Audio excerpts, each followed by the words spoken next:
ചെല്ലഞ്ചേട്ടൻ ഇവിടെ ഇരിക്കുക. ഒന്നു അയ്യോ അല്ലേ എന്താ അയ്യോ ആള് മാറിപ്പോയി. ആരെയും തല്ലി? ഞാൻ വിചാരിച്ചു ചെല്ലഞ്ചേട്ടനാണെന്ന്. ചെല്ലയ്യ കണ്ടത് മാതിരിക്കും ഇവിടെ ഇരിക്കുക. ആഹാ എനിക്ക് ഇപ്പോ ഞമ്മള് മനസ്സിലായോ? എന്റെ ചെല്ലാനും റെസീറ്റ് കുറ്റിന്നല്ല നമ്മളിന്ന് മനസ്സിലായില്ലേ?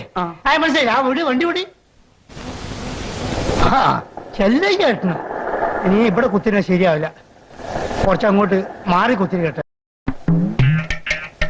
ചെല്ലഞ്ചേട്ടൻ നല്ല ആളാ. ചെല്ലഞ്ചേട്ടനാണെന്ന് വിചാരിച്ചു ഞാൻ അവിടെ ഇരിക്കുന്ന പച്ച ഷർട്ടാനെ. അയ്യോ കള്ള നായിന്റെ മോനെ അടിച്ചെന്റെ അണപ്പള്ളി ഞാൻ തെറിപ്പിക്കും. എടാ പച്ചക്കുപ്പായിട്ടിട്ട് അവിടെ കുത്തിരിഞ്ഞ് ഞാനാണ്.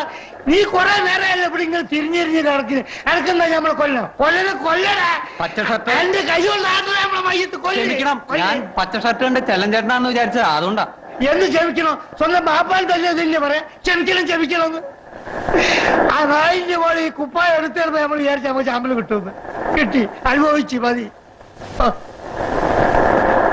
നീ ഇവിടെ കുത്തിരിക്കണ്ട.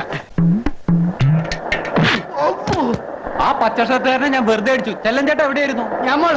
നമ്മള് പിതാങ്കിനി എന്ത് നായിന്റെ മോനെ എനിക്ക് നമ്മൾ കൊല്ലണടാ. കൊല്ലടാ. അല്ലോ ഓടി നമ്മളെ കൊന്ന. അല്ലോ